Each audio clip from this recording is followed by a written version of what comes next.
In this video, I want to break down Rocket Money in a very practical way, not what it claims to do, not what the App Store description says, but what actually happens once you connect your accounts and start using it day to day. A lot of money apps promise clarity. Fewer of them actually change how you see your finances. So I'm going to walk through what Rocket Money shows you, how it organizes your money, where it's genuinely helpful, and where it stops short. I'm Erin from Your Money Friend. Let's get into it. What Rocket Money is really built for. At its core, Rocket Money isn't an investing app, and it's not a traditional budgeting app either. It sits in a different lane than most money tools people are used to. Rocket Money is built to answer a question most people never actually stop to ask in a clear way. Where is my money already spoken for? Not how much you spent last week, not how much is in your checking account right now, but how much of your income is already committed before you make a single decision. Most banking apps show you a list of transactions after they happen. You open them to see what already hit your account. Rocket Money looks ahead. It pulls together recurring charges, automatic payments, subscriptions, loans, and fixed bills. The expenses that show up whether you're paying attention or not. And those are the expenses that quietly decide how flexible your money really is each month. You can make good money and still feel tight if most of it is already claimed. You can also feel broke even when your spending doesn't look outrageous, simply because your monthly commitments leave very little room to move. Rocket Money brings all of that into one place so you can see in advance how much of your money is already accounted for. Once you see that clearly, decisions start to feel very different. You stop wondering why things feel off and start understanding what's actually limiting you. It's not trying to tell you what to cut or what to buy.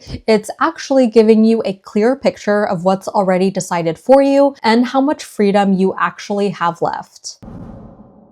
Before we dive in, if you want to follow along or see this for yourself, you can check out Rocket Money using the link down below. When you open Rocket Money, the first thing you land on is a high-level snapshot of your finances once you link all your accounts. Balances are visible, and you're usually looking at a combined view that includes cash, credit cards, and loans all in one place. So this screen isn't trying to give you every detail at once, it's meant to orient you. In a few seconds, you can tell whether your money feels stable or stretched. You can see if balances are holding steady, slowly climbing, or constantly getting pulled down by payments you've already committed to. So that context matters because most financial stress doesn't come from one bad purchase. It comes from not realizing how close to the edge things already are. What makes the screen useful isn't checking it 10 times a day. It's checking it consistently enough that you start recognizing patterns. You notice if your balance always dips at the same time each month. You see whether income bumps actually stick or disappear right away. You catch when things feel tighter than they should, even if nothing big happened. Over time, this changes how you react to money. Instead of being surprised by overdrafts, late fees, or tight weeks, you start expecting them and then adjusting before they happen. So this screen gives you a quick sense of direction. Are things improving, staying the same, or quietly getting harder? Once you know that, the rest of the app has context. Without it, you're just reacting to transactions one by one.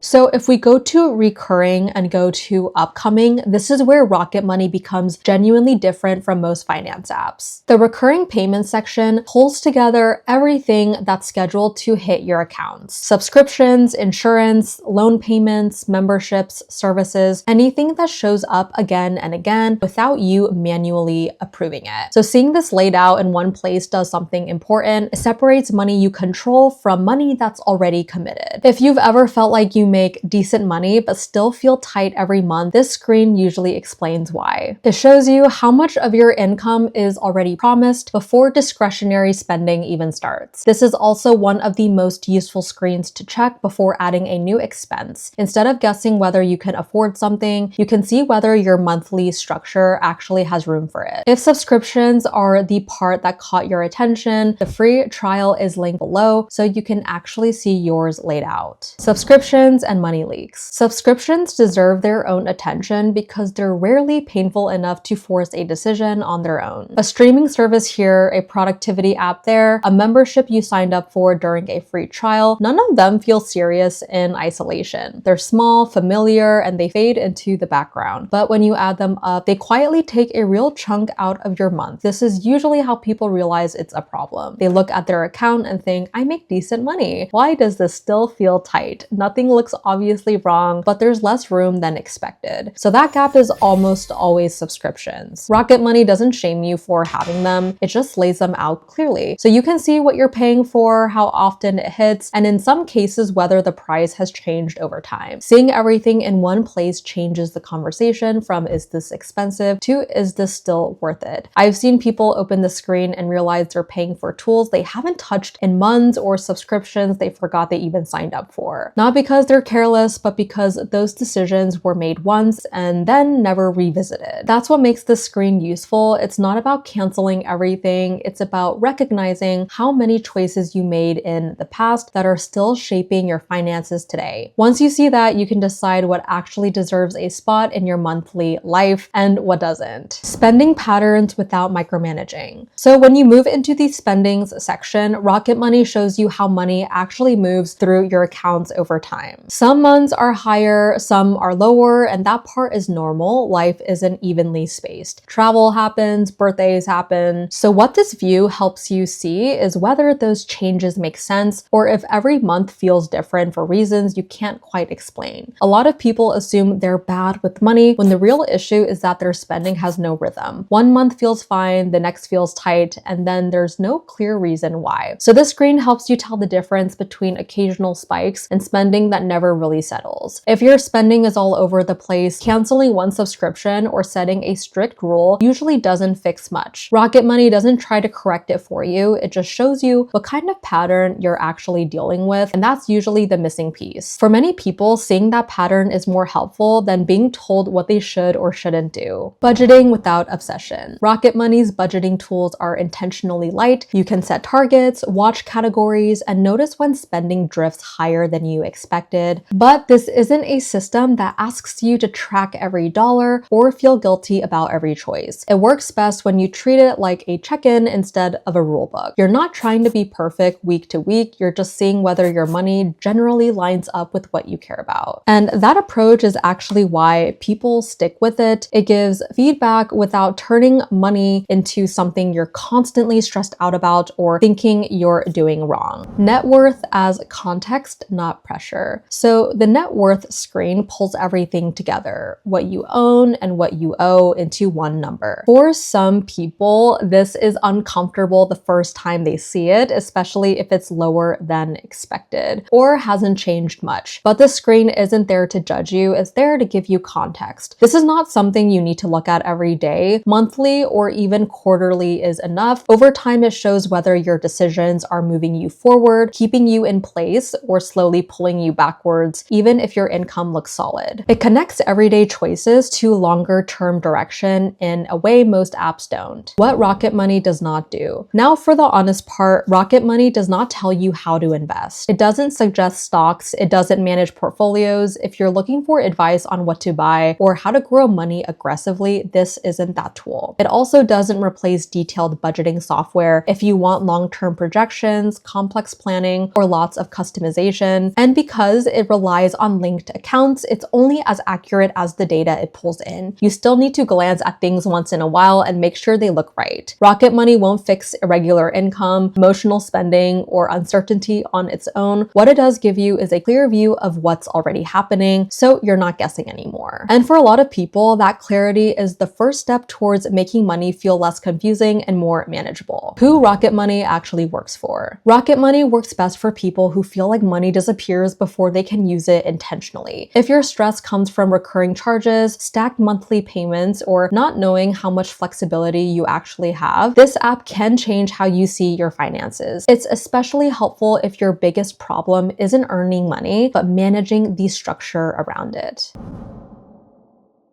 Rocket Money uses a pay what you think is fair model for its premium plan, which is different from most finance apps. You'll usually see a range around $11 to $13 per month, and you choose what you're comfortable paying. There's also a free trial so you can actually use the premium features before committing to anything. Premium is where things like subscription, cancellation, unlimited budgets, credit report access, and automated savings live. The free version is enough to get visibility, but premium is what turns Rocket Money into something you actively use instead of something you just glance at once and forget. What's worth knowing is that this pricing isn't about locking you into features you may never touch. It's more about whether the app is saving you more money or mental energy than it costs. If canceling even one unused subscription covers the monthly fee, the math usually works out quickly, and if it doesn't feel worth it, you're not stuck, you can cancel just as easily as you signed up. That flexibility is very much in line with what Rocket Money is trying to be, a tool you use because it's helpful, not because you feel trapped paying for it.